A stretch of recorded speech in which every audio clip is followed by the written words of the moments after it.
Again, I'm here in Winnipeg where Tim was murdered, and I'm going to show you guys his grave, and then I'm going to go find the actual murder site where he was murdered on a bus. Either way, it's about an hour or so out of Winnipeg, so again, I'm going to do my best.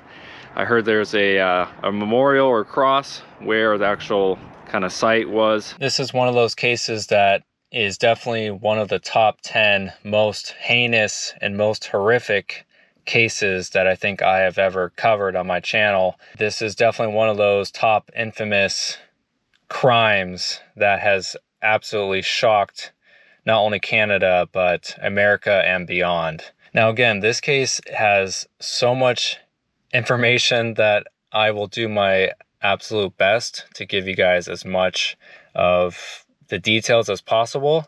I'll give you guys a little bit of background on Vince Lee, who is of course the perpetrator in this case, and of course Tim Mclean, who of course was a victim in this case. All right, guys, so first we're going to get into Vince Lee's timeline of events, what kind of led up to him boarding that very fateful bus. So we're going to get into kind of his side of things, and then we're going to jump over to Tim's timeline of events and kind of what led him to board that same bus. So on the early morning hours around midnight of July 28th, 2008, Vince Lee boards a bus in Edmonton, and his direction of travel, his destination is Winnipeg. The next day, July 29th, around 6 p.m., Vince gets off the bus in Erickson, Manitoba, with 3 pieces of luggage. He spends a lot of time in a grocery store and then decides to sleep or passes out on a park bench. The morning of July 30th, he decides to sell his laptop computer to a 15-year-old for reportedly about $60. He then spends most of the afternoon in just like an alleyway besides the grocery store. Shortly before 6 p.m. or so on July 30th, Vince ends up boarding that particular bus that Tim and 35 other passengers are on. 7 p.m., just about an hour after they took off, the Greyhound bus stops in Brandon, where the driver and also other passengers go out to get some food and, of course, other necessities and stuff like that. 30 minutes later, 7:30 p.m., the bus gets back on the road on the highway and ends up playing the movie Zorro, of all movies.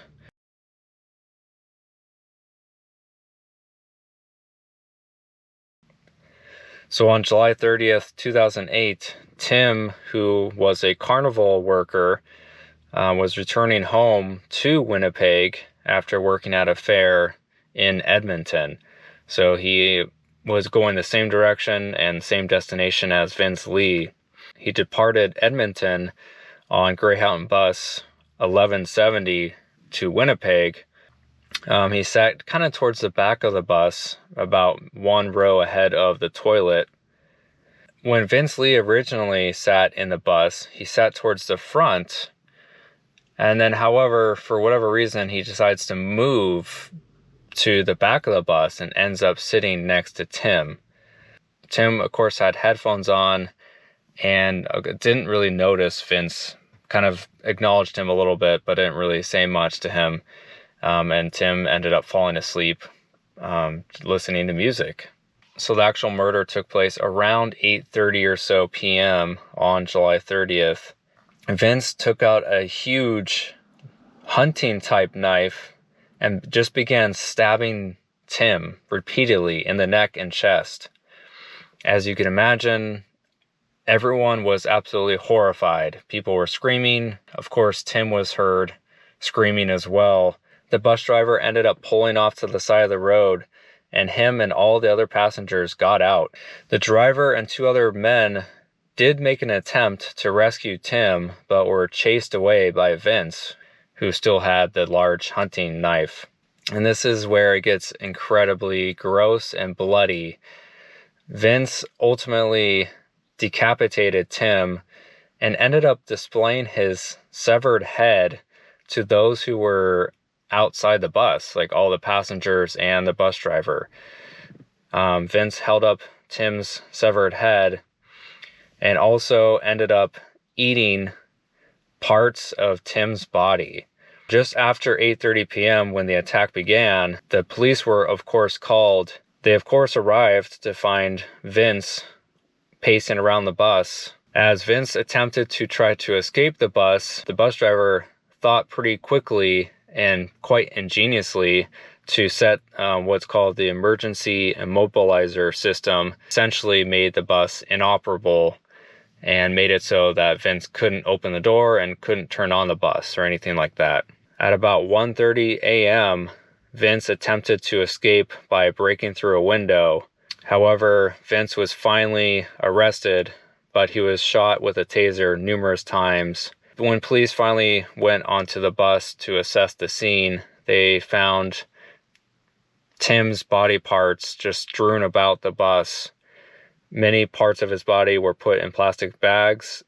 And also, when they searched Vince, they found Tim's ear, his nose, and his tongue in Vince's pocket. They found that Tim's body was missing his eyes and part of his heart. Vince ended up eating many parts of Tim's body, ultimately committing cannibalism. When Tim was murdered, he was only 22 years old, just had so much left of his life to live, and of course was simply just trying to go home after a long working shift with the carnival, and ultimately was just murdered without really any reason. But we're gonna get into the aftermath and what happened.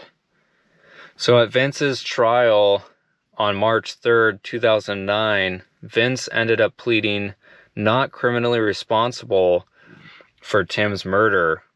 The psychiatrist there at the trial said that Vince performed the attack because he was hearing voices he believed were from God, telling him to destroy the demon that was sitting next to him, or he would be killed himself.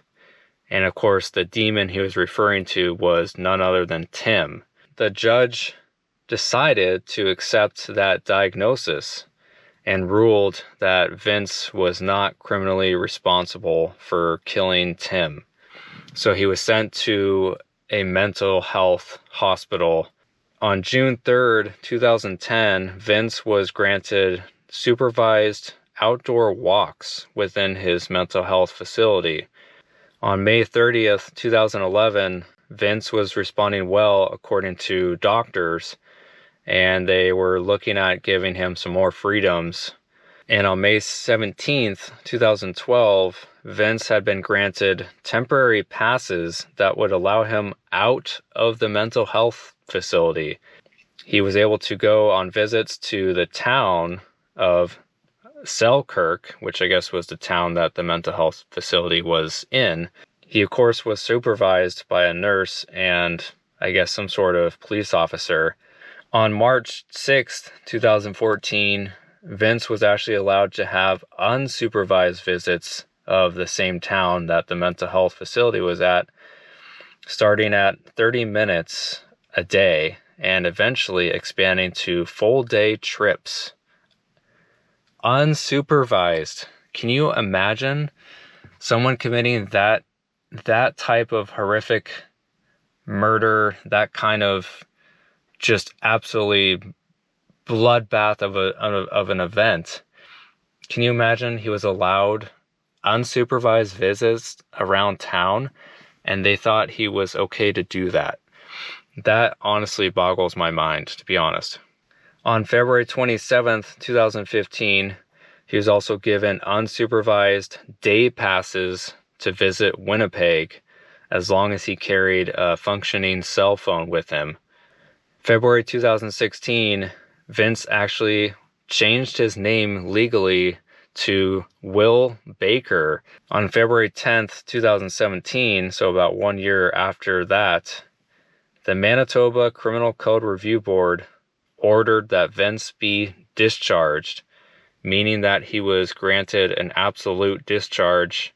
So no probation, no kind of jail time, no legal obligations or restrictions, meaning that he was able to just leave the mental health facility and that's it. He's able to be a free man. So as of that day in 2017, Vince Lee, or now known as Will Baker, is a free man walking around the streets, most likely of Winnipeg. Again, I can't even begin to fathom how they thought that would be a good idea. I can't believe it. I really can't. So as I'm walking around the streets here of Winnipeg, I am keeping a close eye out for someone who matches Will Baker's description. As you can see here, I'm at the murder location where Tim was murdered on that particular Greyhound bus. This location where he was murdered was quite difficult to find, and mainly because, again, it's in between several different towns, and all the articles I read just stated that it was outside the town called Portage La Prairie, and it didn't give like actual coordinates to where, where the bus stopped and where Tim was murdered at. So thankfully I watched a different video and it showed that the murder location was right by a sign which showed kind of how many miles were left to get to Winnipeg. And so with that in mind, I was able to kind of do some Google Maps searches and kind of pinpointed like how far away that sign was from Winnipeg. And eventually, after driving down that main highway, I was able to find this location. I'm very, very happy and glad that maybe Tim's family or some person or persons put this memorial across here for Tim. I'm very glad they did that, as many of these murders that I film for you guys, a lot of the times these locations have no memorial whatsoever for these victims. So I'm glad that they had this kind of memorial and cross here for Tim. But I'm just interested in the fact that, as you can see here, there's this t-shirt that says something entertainment, and that's the same company that Tim worked for, the Carnival company. I don't know for sure, but it's the same style that he was wearing. I don't know for sure.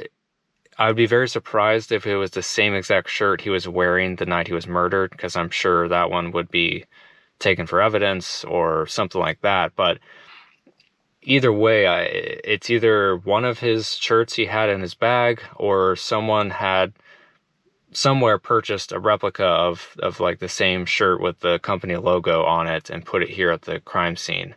This could be Tim's shirt he wore, but I would be very surprised if that was true. Either way, just interesting that one of his shirts is here at the crime scene.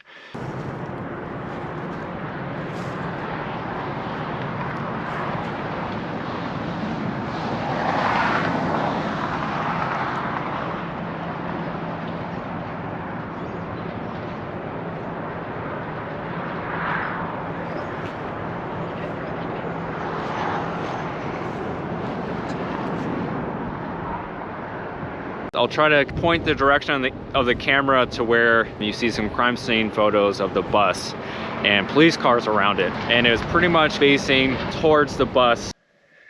So Vince Lee was born Vincent Wei Guang, or Vince Lee, in Dandong, China on April 30th, 1968. In 1992, Vince graduated from Wuhan Institute of Technology with a bachelor's degree. From 1994 to 1998, he worked in Beijing as a computer software engineer. Vince immigrated to Canada on June 11, 2001, and became a Canadian citizen on November 7, 2006. He worked in Winnipeg at different jobs, including a memorial church, for 6 months. To support his wife. He also worked as a forklift operator while his wife worked as a waitress. He first moved to Edmonton in 2006 And he ended up getting different jobs there, including jobs at Walmart, fast food restaurant, and a newspaper delivery. 4 weeks before the murder, he was fired from Walmart following a disagreement with other employees. There was a lot to this case. I really did try to give you guys as much information as humanly possible. Of course, I didn't want to bog down this video with like so much information that you guys just got completely lost or bored or whatever. Again, rest in peace to Tim.